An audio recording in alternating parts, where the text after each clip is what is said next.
마태복음 16장 21절에서 24절 말씀을 제가 읽어드리겠습니다. 이때로부터 예수 그리스도께서 자기가 예루살렘에 올라가 장로들과 대제사장들과 서기관들에게 많은 고난을 받고 죽임을 당하고 제3일에 살아나야 할 것을 제자들에게 비로소 나타내시니, 베드로가 예수를 붙들고 항변하여 이르되, 주여, 그리 마옵소서. 이 일이 결코 주께 미치지 아니하리이다. 예수께서 돌이키시며 베드로에게 이르시되, 사탄아, 내 뒤로 물러가라. 너는 나를 넘어지게 하는 자로다. 내가 하나님의 일을 생각하지 아니하고 도리어 사람의 일을 생각하는도다 하시고, 이에 예수께서 제자들에게 이르시되, 누구든지 나를 따라오려거든 자기를 부인하고 자기 십자가를 지고 나를 따를 것이니라. 아멘. 종료주일을 지내면서요, 좀 마음이 무겁습니다. 전 세계가 그 어느 때보다 혼돈과 불안에 쌓여 있습니다. 전쟁과 폭력, 갈등과 위협 속에서 세상은 점점 더 불안해하고 두려워하고 있습니다. 알다시피 미국과 이스라엘의 무차별한 폭격이라고 할까요? 폭력 앞에서, 물론 그들도 악이라 할 수 있지만 어쩌면 미국과 이스라엘의 폭력 앞에서 그 악조차 사라지는, 기억나지 않는 처참한 죽음과 파괴가 우리를 공포로 몰아넣고 있는 것이 사실입니다. 이스라엘은 한때 하나님의 말씀을 들었던, 하나님의 선택받았던 참 부러웠던 존재이기도 했습니다. 하지만 이제는 핵의 위협, 그리고 자국의 이기주의로 인하여 오히려 악의, 이제 말하면 좀 위험하지만 축처럼 보이는 그런 모습을 전 세계에 비추고 있습니다. 전 세계가 직면한 이런 역사적 비극은 단순한 정치적 갈등이 아닙니다. 이것은요, 예수 그리스도께서 당하신 죽음, 부활을 거부했던 인간의 완악함이 2000년 전 예루살렘 종교 지도자에 의해서 행해졌던 사건들이 지금도 여전히 반복되고 있는 우리의 역사라 할 수 있을 것입니다. 저도 그러고 싶어요. 그들을 향하여 손가락질하며 비난하고 싶어요. 왜 그래야 돼? 그러나 그 인간의 악함은요, 저 멀리 있는 악인들, 그들의 전유물이 아닙니다.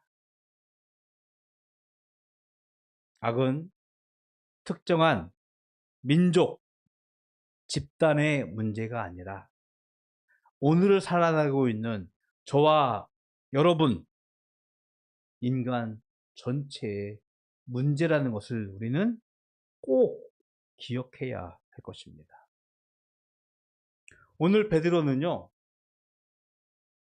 주를 위해서, 예수 그리스도를 위해서 자신의 모든 것을 내던졌던 열정적인 삶을 보여주는 듯 했지만, 여전히 그 안에 있는 인간의 부패함, 인간의 완악함을 우리에게 민낯처럼 보여주는 장면을 그리고 있습니다. 우리가 읽은 말씀 바로 앞절에 보면요, 16절에 보면 우리가 너무나 잘 알고 있는 베드로의 위대한 신앙 고백이 있어요. 주는 그리스도시요 살아계신 하나님의 아들입니다. 나를 따르라는 그 예수님의 명령 앞에서 그물을 버리고 배를 버리고 자신의 생업을 버리고 가족을 버리면서 예수님을 따랐던 베드로. 예수님의 기적, 이적, 하나님 나라의 말씀을 배우면서 좀 성장해내는 것 같았습니다. 많은 병자들을 고쳤고 많은 이들의 문제를 해결하는 가운데 베드로는 점차 확신했습니다. 저자가 진정 메시아야. 저자가 진정 하나님 나라를 이 땅에 세우실 하나님의 왕이야. 라고 그는 확신에 갔습니다. 그래서 예수님께서 자기가 누구냐라는 질문 앞에서 그는 당당하게 주는 그리스도시요 살아계신 하나님의 아들입니다라고 고백할 수 있었던 것입니다. 그리고 그 고백 위에 예수님은 교회를 세울 것이다라고 굉장한 축복을 해 주셨죠. 여러분, 전 세계에서 가장 종교계에 영향력이 있는 인물을 한 명 꼽으라면은 누구든지 한 사람을 꼽을 거예요. 캐톨릭의 천주교의 교황. 이 교황은요, 교회 전통으로 보면은 이 베드로의 자리를 계속해서 이어간다는 의미를 가지고 있습니다. 그만큼 베드로는 영광스러운 자리에 머물렀던 인물이었습니다. 그의 고백 이후에 이제 예수님께서 생각하셨습니다. 아, 베드로가 이런 고백을 해? 이제 비로소 내가 이 땅에 온 참 목적, 하나님의 계획을 가르칠 때가 됐다라고 하면서 말씀을 하십니다. 21절에 보니까 이때로부터라고 말씀을 하고 있어요. 처음 예수님께서 이런 말씀을 하십니다. 자기가 예루살렘에 올라가 장로들과 대제사장들과 서기관들에게 많은 고난을 받고 죽임을 당할 것이다 라고 말씀을 하시는 거예요. 예수님으로 인하여 하나님 나라를 건설하고 그 옆에서 한 자리를 기대했던 베드로, 또 많은 제자들 뜨끔했겠죠. 베드로가 예수님의 말씀 앞에서 이렇게 항변합니다. 주여, 그리 마옵소서. 이 일이 결코 주께 미치지 아니하리이다. 예수님의 길을 가로막습니다. 그 뜻이 아니에요. 저희가 예수님을 따랐던 이유는 그렇게 고난을 받고 죽임을 당할 길이 아닙니다라고 베드로는 예수님께 항변을 합니다. 말씀드린 대로 베드로는요, 예수님에게 올인했어요. 금을 버렸고 배를 버렸고 가족을 버렸어요. 예수님 옆에서 하나님 나라의 뭐라고 하죠? 개국공신처럼 영광을 받길 원했는데, 존경을 받기를 원했는데 예수님이 그 길을 가지 않을 것이다라고 선포하자 베드로는 예수님을 가로막는 것이었습니다.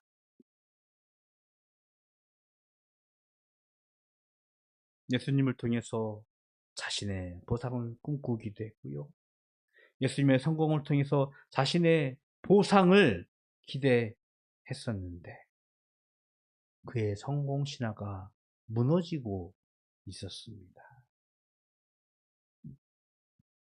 그의 본심은 영광의 메시아였습니다. 하늘나라의 위대한 왕의 자리 그 옆에 서기를 원했었습니다. 예수님이 그 길을 거부하는 말씀을 하자 도저히 베드로는 받아들일 수 없었습니다. 여러분, 베드로의 본 모습은요, 우리의 모습이라 할 것입니다. 축복은 원합니다. 하지만 고난은 원하지 않습니다. 영광은 원합니다. 하지만 희생은 원하지 않습니다. 예수님의 길을 따르기를 원하지만 죽음은 원하지 않습니다. 이것이 바로 타락한 신앙의 모습이지요. 이 베드로의 항변에 예수님은 너무나 냉혹하게, 너무나 단호하게 답을 합니다. 23절의 말씀이죠. 사탄아, 내 뒤로 물러가라. 방금 전까지만 해도 위대한 신앙 고백을 했던 그 베드로, 그 위에 교회를 세우겠다라고 축복하셨는데 불과 1, 2분도 지나지 않았어요. 예수님이 이 베드로를 향하여 사탄이라고 고함을 치십니다. 사탄이라고 물러서라고 단호하게 선포하십니다.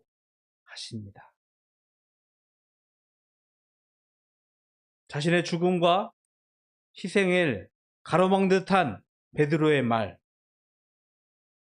그 말에 현혹되는 것이 아니라 베드로가 그 예수님으로 인하여 예수님을 이용해서 자신의 성공을 기대했던 그의 꼼수를, 그의 본심을 지적하면서 예수님은 말씀하신 것이었습니다. 그러면서 예수님은 이 베드로의 말을, 베드로의 항변을 사람의 일이라고 말씀을 하시죠. 사람의 일은 고난 없는 영광, 희생 없는 성공, 죽음 없는 부활을 추구하는 것입니다. 오늘의 교회들을 한번 보십시오. 부흥했고요, 성장했고요, 남들이 보면 많은 축복을 받았다고 합니다. 높은 성과가처럼 화려한 교회 건물들이, 예배당들이 세워져 있습니다. 그런데 예수님께서 이렇게 말씀하십니다. 이것들을 다 팔아서 가난한들에게 나누어 주고 나를 따르라 라고 하면은 어떤 반응을 보일까요? 오늘 베드로와 똑같은 반응을 하지 않을까요? 주여, 그럴 수 없습니다. 제가 그 길을 가지 않게 하겠습니다. 주님을 붙들고 항변하지 않을까요? 이 말씀을 생각해 보면서 저희 교회를 한번 생각해 봤습니다. 이 교회를 다 팔아서 가난한에게 나눠주고 나를 따르라고 하면은 저희는 할 것 같아요. 단호하게 말씀드립니다. 저희 여기 보증금 1,000만 원, 월세 80만 원 내고 있어요. 통장에 잔고는 한 200만 원 정도 있습니다. 아이, 그걸 뭐 이름만 하면 그렇죠. 없어도 살잖아요. 그렇죠? 아이러니하지만, 역설적이지만 우리는 기꺼이 그럴 수 있는 준비가 되어 있다라고 생각을 아주 조심스럽게 합니다. 이제 많은 교회들이 다툼들을 해요. 싸움들을 하는 사람들 있습니다. 저희 교회가 속한 노예 안에서도 그런 일들이 많이 벌어지고 있어요. 근데 그걸 내면을 가만히 살펴보면은요, 싸우면서 뭐 주도권을 잡기 위해서 싸우는 건데, 보면은 교회 건물들이 굉장히 커요. 서로 그거를 놓치지 않기 위해서 싸우고 있더라고요.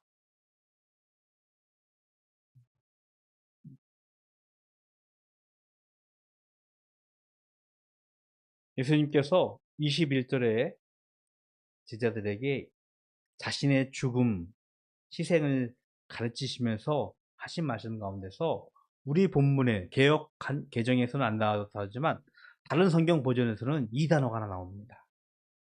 예수 그리스도께서 반드시 고난을 받고 죽임을 당하고 살아나야 하리라는 말씀으로 번역이 되어 있습니다. 그래서 반드시라는 말이 등장하더라고요.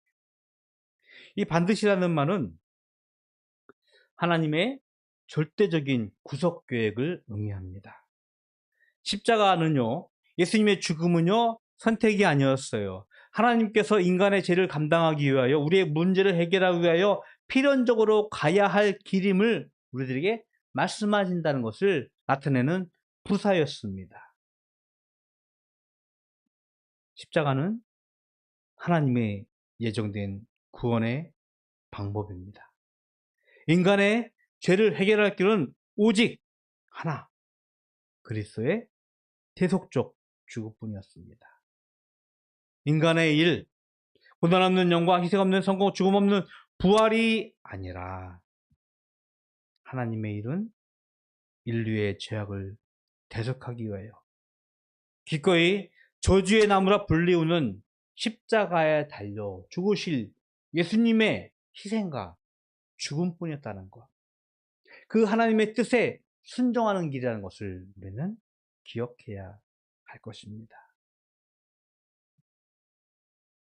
마침내 자신의 길을, 자신의 목적을 말씀하신, 가르치신 예수님은 제자들에게 이런 제자도를 가르치십니다. 누구든지 나를 따라오려거든 자기를 부인하고 자기 십자가를 지고 나를 따르라. 24절의 말씀이에요. 자기를 부인한다는 것은요, 나의 욕망, 나의 계획, 나의 영광을 내려놓는 길입니다. 자기 십자가를 짓는다는 것은 단순한 고난이 아니라 그리스도를 따르기 때문에 감당하는 고난을 가르치고 있습니다. 그리고 나를 따르라는 것은 예수님이 가신 그 십자가의 길을 걷는 것을 우리들에게 의미하고 있습니다. 여러분, 십자가의 길은요, 세상이 말하는 부러움과 존경의 길이 결코 아닙니다. 그것은 철저한 고난과 희생, 그리고 죽음입니다.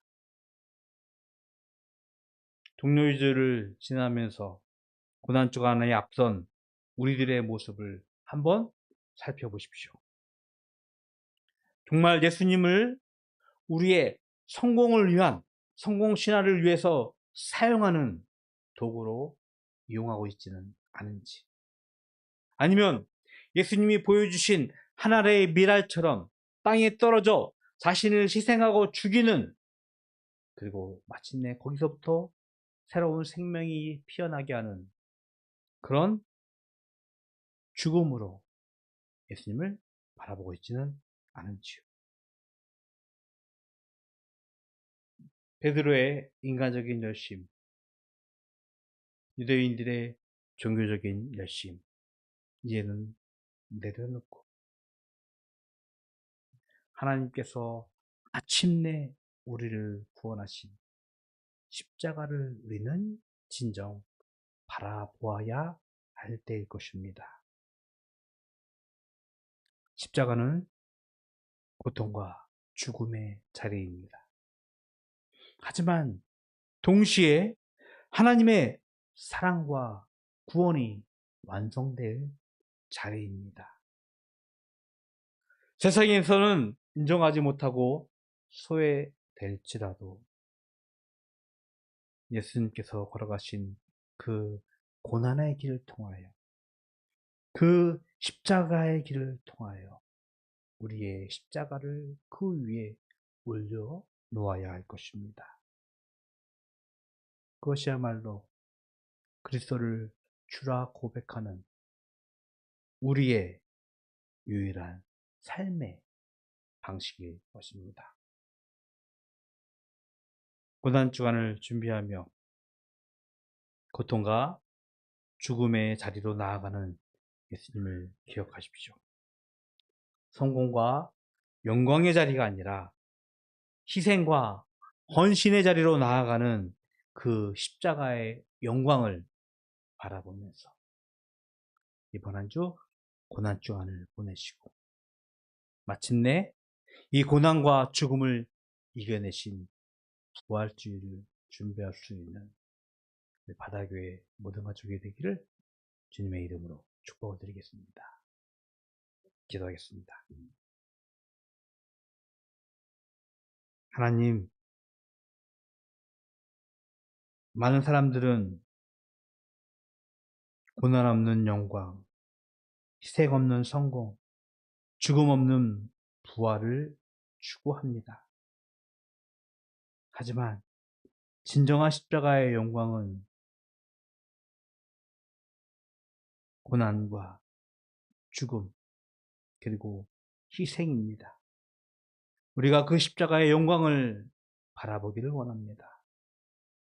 그로 인하여 저희들에게 마침내 주어질 생명을 기억하기를 원합니다. 그 생명으로 우리가 살아가기를 소원합니다. 우리들에게 참 그리스도를 따르는 자기 십자가를 지고 나아가는 삶을 살아가는 주의 자녀들 삼아 주시옵소서. 하나님께 구별하여 예물 드립니다. 우리 예물을 기뻐 받아 주시옵소서. 우리의 땀과 눈물, 헌신을 주님 손에 올려드리오니 주님 기뻐 받으시옵시고 이로 인하여 생명의 풍성함이 생명의 윤택함이 이 땅에 드러나게 하여 주시옵소서. 지금은 우리 구주 예수 그리스도의 은혜와 하나님 아버지의 그 크신 사랑하심과 성령님의 교통하심이 죽음과 희생의 자리지만 참 구원의 십자가의 영광을 바라보며 살아가기를 소원하는 모든 성도들 머리 위에 영원토록 함께 있을지어다. 아멘.